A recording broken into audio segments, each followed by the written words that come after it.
നമ്മൾ പിരിച്ചു കൊടുക്കുന്ന നികുതിയുടെ വിഹിതം കിട്ടണമെന്ന് മാത്രമല്ലേ നമ്മൾ പറയുന്നുള്ളൂ. നമ്മൾ നൽകുന്ന പണത്തിന്റെ ഒരു വിഹിതം, അർഹമായ വിഹിതം നമുക്ക് തരൂ. നമ്മൾ കൊടുക്കുന്ന തുകയിൽ നിന്ന് കുറച്ച് പൈസ വേണമെങ്കിൽ BJP ഭരിക്കുന്ന സംസ്ഥാനങ്ങൾ പിന്നോക്കമായതുകൊണ്ട് അവരെ പരിപോഷിപ്പിക്കാൻ വേണ്ടി മുടക്കിക്കോട്ടേത്. നമ്മുടെ പണത്തിൽ നമുക്ക് കിട്ടേണ്ട അർഹമായ വിഹിതം കിട്ടാതെ പോകുമ്പോഴുള്ള പ്രശ്നമല്ലേ ഇത്. കേരളത്തിന്റെ വയനാട് പാക്കേജുമായി ബന്ധപ്പെട്ടുകൊണ്ട് അല്ലെങ്കിൽ കേരളത്തിന്റെ പേരെടുത്ത് പറഞ്ഞില്ല എന്നുള്ളത്, ഇനി അതിൽ BJP ഭരിക്കുന്ന ഏതെങ്കിലും സംസ്ഥാനങ്ങളുടെ പേരുകൾ പറഞ്ഞുകൊണ്ട് എന്തെങ്കിലും പാക്കേജുകൾ പ്രഖ്യാപിച്ചോ? കേരളം മാത്രമല്ലല്ലോ. ഒരു സംസ്ഥാനത്തിന്റെ പേര് പറഞ്ഞില്ല. ഞാനൊരു പ്രോജക്റ്റ്, അതായത് ഈ ബജറ്റ് രേഖകൾ പരിശോധിക്കുമ്പോൾ ഈ പദ്ധതികൾ ഏതൊക്കെ പദ്ധതികൾക്ക് വേണ്ടിയാണ് പണം നീക്കി വെച്ചെന്നുണ്ട് നോക്കുക. ആന്ധ്രാപ്രദേശിലെ ഇപ്പൊ നമ്മൾ വിഴിഞ്ഞം തുറമുഖത്തെ കുറിച്ച് പറഞ്ഞപ്പോൾ അങ്ങനെ വിഴിഞ്ഞം എന്നുള്ളൊരു പദ്ധതിയുടെ പേര് പറയേണ്ടതുണ്ടോ എന്ന് ചോദിച്ചു. ആന്ധ്രാപ്രദേശിലെ പോളാവരം ഇറിഗേഷൻ പദ്ധതിക്ക് വേണ്ടിയിട്ട്, അതായത് ചന്ദ്രബാബു നായിഡു BJPക്ക് പിന്തുണ കൊടുത്തതിന്റെ പശ്ചാത്തലത്തിൽ കഴിഞ്ഞ ബജറ്റില് 5513 കോടി രൂപ ഈ പോളാവരം പദ്ധതിക്ക് നൽകി. 5513 കോടി രൂപ. ഈ ബജറ്റില് 5936 കോടി രൂപ എന്ന് വെച്ചാൽ ഈ 6 മാസത്തെ ഗ്യാപ്പിൽ, കഴിഞ്ഞ ഇന്റർവ്യൂ ബജറ്റ് വന്നിട്ട് 6 മാസമായുള്ളൂ, ഈ 6 മാസത്തിനുള്ളിൽ 11,000 കോടി രൂപ, അതായത് ആന്ധ്രാപ്രദേശിലെ ഒരു പദ്ധതിക്ക് വേണ്ടി ഇവർ വിനിയോഗിച്ചു. ആ സമയത്താണ് കേരളം ഈ വലിയ ഒരു ദുരിതാശ്വാസ പദ്ധതിക്ക് വേണ്ടിയിട്ട് സഹായം ആവശ്യപ്പെട്ടത്, വിഴിഞ്ഞം പദ്ധതിക്ക് വേണ്ടി സഹായം ആവശ്യപ്പെട്ടത്, വന്യമൃഗ ശല്യം പരിഹരിക്കാൻ വേണ്ടി ഒരു പാക്കേജ് ആവശ്യപ്പെട്ടത്, റബ്ബറിന്റെ ഇറക്കുമതി തീരുവ. അത് ഒരു കാര്യം എല്ലാവർക്കും അറിയാം, അതായത് ഇവിടെ റബ്ബർ കമ്പനികൾ കാർട്ടലായിട്ട് പ്രവർത്തിച്ചിട്ട് അവർക്ക് ശിക്ഷ കൊടുത്തു. 1700 കോടി രൂപ പിഴയിട്ടു. എന്താ കാരണം? റബ്ബർ കർഷകരെ അവർ സംയുക്തമായി കബളിപ്പിക്കുന്നു. കേരള ഗവൺമെന്റ് എത്ര കാലമായി പറയുന്നു, അതായത് ഇറക്കുമതി തീരുവ അല്പമൊന്ന് ഉയർത്തു. കഴിഞ്ഞ 10 വർഷം BJP ഭരിക്കാൻ ആരംഭിച്ചിട്ട് 10 വർഷം കൊണ്ട് റബ്ബറിന്റെ ഇറക്കുമതി 11 മടങ്ങായി വർദ്ധിച്ചു. 11 മടങ്ങ്. അതായത് 45,000 ടണ്ണാണ് 10 വർഷം മുമ്പ് ഇറക്കുമതി ചെയ്തെങ്കിൽ ഇന്ന് അത് 6 ലക്ഷം ടണ്ണായി ഉയർന്നു. 1% നികുതിയെങ്കിലും ഇറക്കുമതി തീരുവയെങ്കിലും വർദ്ധിപ്പിക്കാൻ ഇവർ തയ്യാറായോ? നോക്കുക, ഈ ബജറ്റിന്റെ സമീപനത്തെ കുറിച്ചാണ് നമ്മൾ ചർച്ച ചെയ്തത്. അല്ലാതെ കേരളം എന്നുള്ള ഒരു സംസ്ഥാനത്തിന്റെ പേര് ഇടയ്ക്കിടയ്ക്ക് പറഞ്ഞുകൊണ്ടിരിക്കണം, എന്നാൽ മാത്രമേ കേന്ദ്ര ബജറ്റ് സാർത്ഥകമാവൂ എന്നും ഞങ്ങൾക്ക് അഭിപ്രായമില്ല. കേരളം പിരിച്ചു നൽകുന്ന നികുതിയുടെ അർഹമായിട്ടുള്ള വിഹിതം നമുക്ക് നൽകണം. ഇനി കേന്ദ്ര ബജറ്റ് പരിശോധിക്കുക. കേന്ദ്ര ബജറ്റ് GDPയുടെ 56% കടബാധ്യതയാണ് ഇവരുടെ. 56%, 57, 56%. കേരളത്തെ ഇവർ കുറ്റപ്പെടുത്തി കടമെടുക്കുന്നു എന്നുള്ളത്. അതായത് ഇവരുടെ GDP ആയിട്ട് തുലനം ചെയ്യുമ്പോൾ 57% കടബാധ്യതയാണ്. നോക്കുക, അതായത് ഇവരുടെ വാക്കും പ്രവൃത്തിയും തമ്മിലുള്ള വ്യത്യാസം. നമ്മുടെ സംസ്ഥാനത്തിന് എന്തു കിട്ടി എന്നുള്ള പ്രധാനപ്പെട്ട ചോദ്യം ആണ് നമ്മൾ ഇന്ന് മുന്നോട്ട് വെക്കുന്നത്. ഈ രാഷ്ട്രീയ രേഖയായി ബജറ്റ് എന്ന ആരോപണമാണ് സംസ്ഥാനം മുന്നോട്ട് വെക്കുന്നത്. ഒന്നും കിട്ടിയില്ല എന്നുള്ളതാണ്. അപ്പോൾ BJPയുടെ പ്രതിനിധി വിശദീകരിക്കാൻ ശ്രമിക്കുന്നത്, ഇപ്പൊ നോക്കൂ, ഈ പറയുന്ന ഇൻകം ടാക്സ് അടക്കമുള്ള കാര്യങ്ങളിൽ ഉള്ള ഇളവുകൾ കാർഷിക മേഖലയ്ക്ക്, വാണിജ്യ മേഖലയ്ക്ക്, അങ്ങനെ വന്നിട്ടുള്ള ഗുണഫലങ്ങൾ മുഴുവനും ഇന്ത്യയിൽ ജീവിക്കുന്ന ആളുകൾ എന്ന നിലയ്ക്ക് സംസ്ഥാനത്തുള്ളവർക്കും ബാധകമല്ലേ എന്നുള്ളതാണ് ചോദിക്കുന്നത്. പ്രത്യേകിച്ച് തരാൻ ഇത് സംസ്ഥാന ബജറ്റാണോ എന്നുകൂടി നീട്ടി ചോദിക്കുന്നു ശ്രീ കൃഷ്ണദാസ്.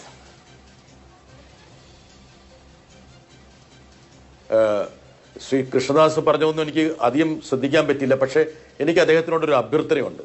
അതായത് ഇതൊരു ABCD ബജറ്റ് ഒരു രാഷ്ട്രീയ രേഖയാക്കി ഒരു ബജറ്റിനെ മാറ്റുന്ന ഒരു രീതി BJP തുടങ്ങി വച്ചിരിക്കുകയാണ്.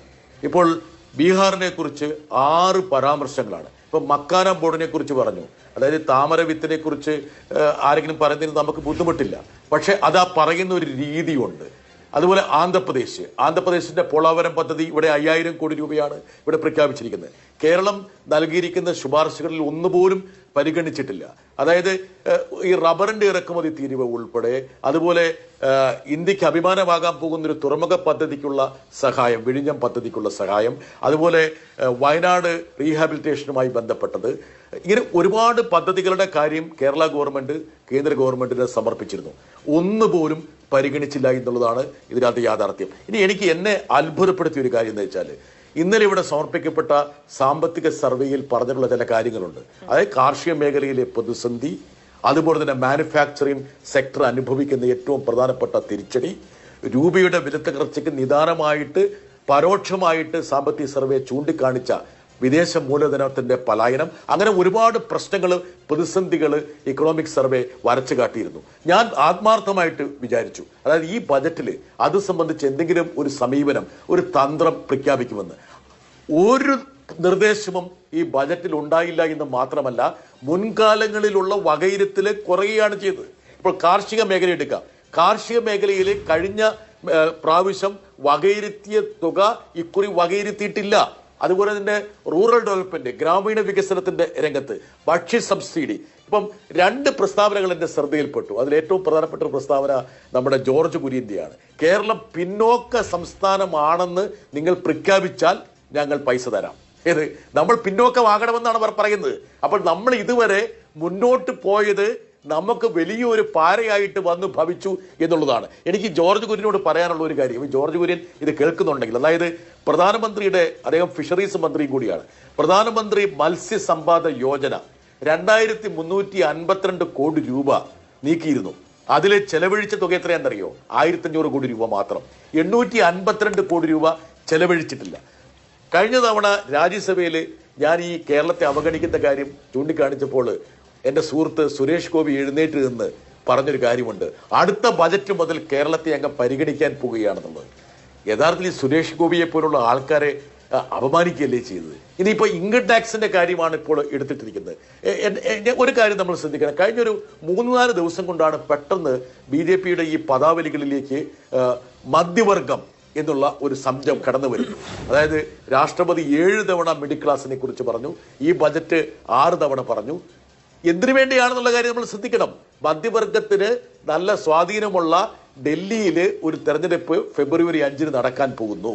ഇതിന്റെ ഭാഗമായിട്ടാണ് പൊടുന്നനെ മധ്യവർഗം എന്നുള്ള ഒരു സംജ ഇവരുടെ ബജറ്റിലേക്കും രാഷ്ട്രപതിയുടെ നയപ്രഖ്യാപനത്തിലേക്കും അതുപോലെ പ്രധാനമന്ത്രിയുടെ പ്രതിപാദനത്തിലേക്കെല്ലാം കടന്നു വന്നിരിക്കുന്നത്. പ്രധാനമന്ത്രി പൊടുന്നനെ ഈ മധ്യവർഗത്തിന്റെ ഒരു മേന്മയും മൂല്യവും കണ്ടെത്തിയിരിക്കുകയാണ്. ഇതുപോലുള്ള ഒരു രാഷ്ട്രീയ പ്രതിപാദനം നടത്താൻ വേണ്ടിയിട്ട് ബജറ്റ് പോലെ സാങ്ക്ടിറ്റിയുള്ള രേഖയെ ദുരുപയോഗിക്കുന്നത് ഞാൻ ആദ്യമായിട്ട് കാണുകയാണ്. ഇന്ന് BJP അധ്യക്ഷന്റെ ഒരു പത്രസമ്മേളനം എൻ്റെ ശ്രദ്ധയിൽപ്പെട്ടു. അദ്ദേഹം പറഞ്ഞൊരു കാര്യമുണ്ട്, കേരളത്തിന്റെ ദീർഘകാലത്തെ ആവശ്യമായ all India institute of medical science AIMS ഒന്നും ഒരിക്കലും ബജറ്റിൽ പ്രഖ്യാപിക്കുന്ന കാര്യമല്ല എന്നുള്ളത്.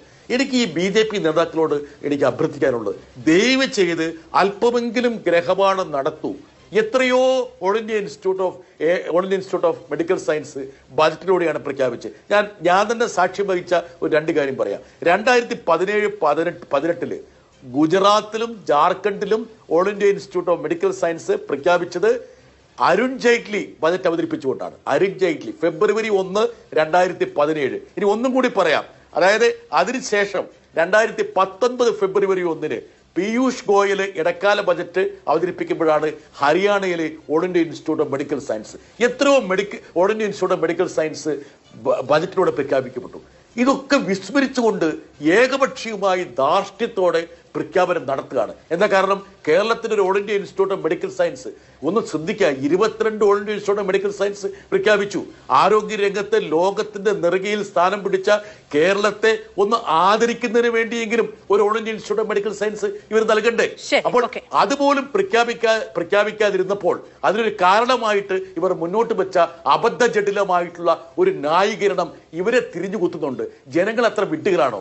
ജനങ്ങൾക്കൊന്ന് പരിശോധിച്ചാൽ പോരെ, മുൻകാല ബജറ്റുകൾ എടുത്തിട്ട് പരിശോധിച്ചാൽ പോരെ. അപ്പോൾ ഏത് രംഗം എടുത്തു കഴിഞ്ഞാലും ഇനി ഒരു കാര്യം കൂടി എനിക്ക് പറയാനുണ്ട്. അതായത് ഒരു പക്ഷേ എൻ്റെ ഈ കമ്മ്യൂണിക്കേഷൻ തകരാറിലാകുന്നതിന് മുമ്പ് ഞാനത് പറയാം. അതായത് ലോകത്തിപ്പോൾ ഈ നിർമ്മിത ബുദ്ധി, ആർട്ടിഫിഷ്യൽ ഇന്റലിജൻസ് വീശിയടിക്കുകയാണ് ഒരു തരംഗം പോലെ.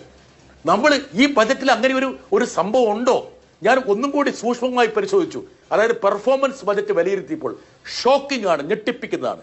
അതായത് 552 കോടി രൂപ AI മിഷന് വേണ്ടിയിട്ട് കഴിഞ്ഞ ബജറ്റിൽ നീക്കിവെച്ചു. നിങ്ങൾക്കറിയോ, അതില് 173 കോടി രൂപ മാത്രമാണ് ചെലവഴിച്ചത്. ചൈന 17 ലക്ഷം കോടി രൂപ ആർട്ടിഫിഷ്യൽ ഇന്റലിജൻസുമായി ബന്ധപ്പെട്ട സ്റ്റാർട്ടപ്പുകൾക്ക് വേണ്ടി നീക്കിവെച്ചപ്പോൾ കേന്ദ്ര സർക്കാർ കഴിഞ്ഞ തവണ നീക്കിവെച്ച തുക 552, അതിൽ ചെലവഴിച്ചത് 173 മാത്രം. ഇനി ഒന്നും കൂടി, ലോകം മുഴുവൻ ചർച്ച ചെയ്യുന്നത് ചിപ്പ് സെമി കണ്ടക്ടർ എന്നുള്ളത്. 6903 കോടി രൂപ കഴിഞ്ഞ ബജറ്റിൽ നീക്കിവെച്ചു. നിങ്ങൾക്കറിയോ, അതിന്റെ പാതി പോലും ഈ സർക്കാർ ചെലവഴിച്ചില്ല. ലോകത്തെ മാറ്റിമറിക്കുന്ന പ്രധാനപ്പെട്ട സംഭവഗതികളോടൊക്കെ ഈ ബജറ്റ് മുഖതിരിഞ്ഞു നിൽക്കുന്നു എന്ന് മാത്രമല്ല, മുൻകാലങ്ങളിൽ വെച്ച തുകയുടെ പാതി പോലും ചെലവഴിക്കുന്നില്ല. ഇനി അതിനേക്കാൾ രസകരമായ ഒരു കാര്യം ഞാൻ പറയാം. അതായത് പ്രധാനമന്ത്രിയുടെ ഇന്റേൺഷിപ്പ് കഴിഞ്ഞ ബജറ്റിൽ മുഴുവൻ ഇന്റേൺഷിപ്പ് ആയിരുന്നു. എവിടെ നോക്കിയാൽ ഇന്റേൺഷിപ്പ്, കോർപ്പറേറ്റ് രംഗത്തേക്ക് ഇന്റേൺഷിപ്പ്. നിങ്ങൾക്കൊരു കാര്യം അറിയോ? അതായത് 2000 കോടി രൂപ ഇന്റേൺഷിപ്പിന് വേണ്ടി ഗവൺമെന്റ് മാറ്റിവെച്ചു. ഈ 2000 കോടി രൂപയിൽ എത്ര രൂപ ചെലവഴിച്ചെന്നറിയോ? ഷോക്കിംഗ്, 380 കോടി രൂപ മാത്രം. ഞാനിതിപ്പോൾ ഈ പെർഫോമൻസ് ബജറ്റ് ഒന്ന് അപഗ്രഥിച്ചപ്പോൾ കണ്ടെത്തിയിട്ടുള്ള കാര്യങ്ങളാണ്. ഇന്ന് ലോകം മുഴുവൻ ചർച്ച ചെയ്യുന്ന സ്കില്ലാണ്, നൈപുണ്യത്തെക്കുറിച്ച് ഒരു ദിവസമെങ്കിലും പ്രധാനമന്ത്രി സംസാരിക്കാത്തായിട്ടില്ല.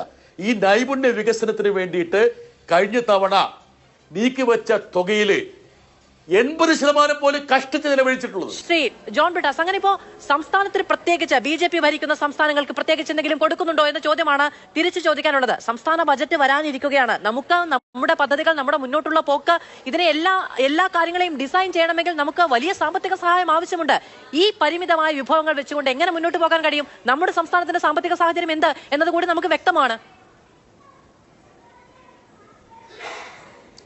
നമ്മളിപ്പോ ഇവിടെ എന്തോ കേന്ദ്ര സർക്കാർ കേരളത്തോട് ഒരു സവിശേഷമായിട്ടുള്ള അനുകമ്പ കാണിക്കണം, കാരുണ്യം കാണിക്കണമെന്ന് ആരും പറയുന്നില്ല.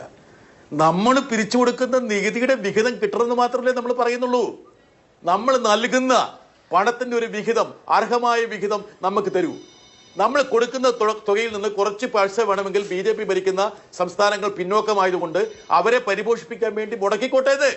നമ്മൾ അങ്ങനെ ഇഗാലിറ്റേറിയൻ കോൺസെപ്റ്റ് ഉള്ളവരാണ്, പുരോഗമനക്കാരാണ് മലയാളികള്.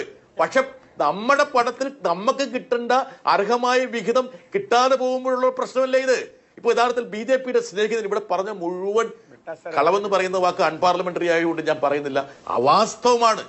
എന്താ കാരണം വെച്ചാൽ അദ്ദേഹം പറയാണ് railway budget 2017 railway budget general ബജറ്റുമായിട്ട് മെർജ് ചെയ്ത്. അതിനുശേഷമാണ് all India institute of medical science ഉൾപ്പെടെയുള്ള പദ്ധതികൾ പിന്നീടുള്ള ബജറ്റുകളിലാണ് പ്രഖ്യാപിക്കപ്പെട്ടത്. ഞാൻ അരുൺ ജെയ്റ്റ്ലി പ്രഖ്യാപിച്ചതും പീയൂഷ് ഗോയൽ പ്രഖ്യാപിച്ചതും ഒക്കെ ഞാൻ ചൂണ്ടിക്കാണിച്ചു. ഇനി ഇവിടെ പറഞ്ഞ ചില പെശകളുണ്ട്. എനിക്കൊന്നും ശ്രീ ആൽബി പ്രകാശ് പറഞ്ഞ പെശകുണ്ട്. 8 കോടി ആൾക്കാരൊന്നും ഇൻകം ടാക്സ് കൊടുക്കുന്നില്ല. 2 കോടി ആൾക്കാർ മാത്രമാണ് ഇൻകം ടാക്സ് കൊടുക്കുന്നത്. റിട്ടേൺസ് ഫയൽ ചെയ്യുന്നത് 8 കോടി ഉണ്ടാകും. 2 കോടി ആൾക്കാർ അവർ തന്നെ പഴയ സ്കീമിൽ കിടക്കുന്നു, അവർ തന്നെ പുതിയ സ്കീമിൽ കിടക്കുന്നു. നോക്കുക, അപ്പോൾ എത്ര ശതമാനം പേർക്ക്, ജനസംഖ്യയുടെ എത്ര ശതമാനം പേരെയാണ് ഈ പറയുന്ന ഇവർ വളരെ വിപ്ലവകരമെന്ന് പറയുന്ന സംഭവം ബാധിക്കാൻ പോകുന്നത്. ഇനി അദ്ദേഹം റൂറൽ ഡെവലപ്മെന്റിനെ കുറിച്ച് പറഞ്ഞു. എനിക്ക് ഷോക്കിംഗ് ആയി. എന്താ കാരണം? ഒന്നുകിൽ അദ്ദേഹം ബജറ്റിന്റെ രേഖ പരിശോധിക്കണം, അതല്ലെങ്കിൽ ബജറ്റ് രേഖ പരിശോധിച്ച ആൾക്കാരോട് അദ്ദേഹം ചർച്ച ചെയ്യണം. റൂറൽ ഡെവലപ്മെന്റ് സംബന്ധിച്ച് 2024-25 2,66,00,000 കോടി രൂപ വകയിരുത്തിയെങ്കിൽ പോലും അതിൽ 75,000 കോടി രൂപ ചെലവഴിച്ചില്ല. ഈ സർക്കാർ ചെലവഴിച്ചില്ല. അതായത് ഗ്രാമീണ മേഖലയിൽ ജനജീവിതം ദുസ്സഹമായി എന്നും അതുപോലെ കോവിഡ് കാലത്തിന് മുമ്പുള്ള കാലത്തെ കൂലി പോലും വേതനം പോലും ആൾക്കാർക്ക് കിട്ടുന്നില്ല എന്ന് സാമ്പത്തിക സർവേ അടിവരയിട്ട് പറഞ്ഞപ്പോഴാണ് ഈ 75,000 കോടി രൂപ ചെലവഴിക്കാതിരുന്നത്. ക്രിമിനൽ കുറ്റമല്ലേ ഇത്? ക്രിമിനൽ കുറ്റമല്ലേ? ഇനി ഒന്നും കൂടി പറയാം. ഇവരിപ്പോ പറഞ്ഞ പാവപ്പെട്ടവരെ കുറിച്ച് പറഞ്ഞു.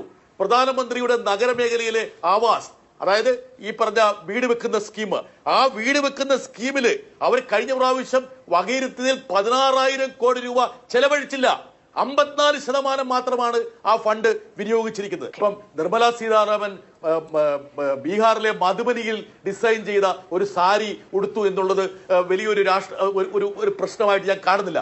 പക്ഷേ ഇതുപോലുള്ള രാഷ്ട്രീയ പ്രഖ്യാപനങ്ങളെ ബജറ്റിന്റെ രൂപത്തിൽ അവതരിപ്പിക്കുമ്പോൾ സ്വാഭാവികമായിട്ടും അങ്ങനെയുള്ള ചെറിയ ഘടകങ്ങൾ പോലും മാധ്യമങ്ങൾ ചർച്ച ചെയ്യുന്നത് സ്വാഭാവികമാണ്. ഇനി ഡൽഹിയെ കുറിച്ച് പറഞ്ഞു. ഞാൻ ഒറ്റ കാര്യം പറയട്ടെ. അതായത് 8ാം ശമ്പള കമ്മീഷൻ ഡൽഹി തെരഞ്ഞെടുപ്പിന്റെ ഉച്ചസ്ഥായിയിൽ, അതായത് കഴിഞ്ഞ ആഴ്ചയിൽ, അതായത് കേന്ദ്ര ഗവൺമെന്റ് ഉദ്യോഗസ്ഥർക്കും ജീവനക്കാർക്കും വേണ്ടിയിട്ടുള്ള അതായത് 8ാം ശമ്പള കമ്മീഷൻ പ്രഖ്യാപിച്ചു. എന്താ കാരണം? ഇനി 6 മാസം കഴിഞ്ഞ് പ്രഖ്യാപിച്ചാലും മതി, 3 മാസം കഴിഞ്ഞ് പ്രഖ്യാപിച്ചാൽ മതി. തിരക്ക് പിടിച്ച് അവർ പ്രഖ്യാപിച്ചു. ആ കമ്മീഷനെ പോലും രൂപീകരിച്ചിട്ടില്ല, പ്രഖ്യാപനം മാത്രം വന്നു. എന്തുകൊണ്ടെന്നാ? ഡൽഹിയിലാണ് കേന്ദ്ര സർക്കാർ ഉദ്യോഗസ്ഥരും ജീവനക്കാരും തിങ്ങിപ്പാർക്കുന്നത്. ഒരു കൊച്ചു സംസ്ഥാനത്തിന്റെ ജനവിധിയെ റാഞ്ചി എടുക്കാൻ വേണ്ടിയിട്ടല്ലേ ഈ ബജറ്റും പ്രഖ്യാപനങ്ങളെല്ലാം ഉപയോഗിക്കുന്നത്.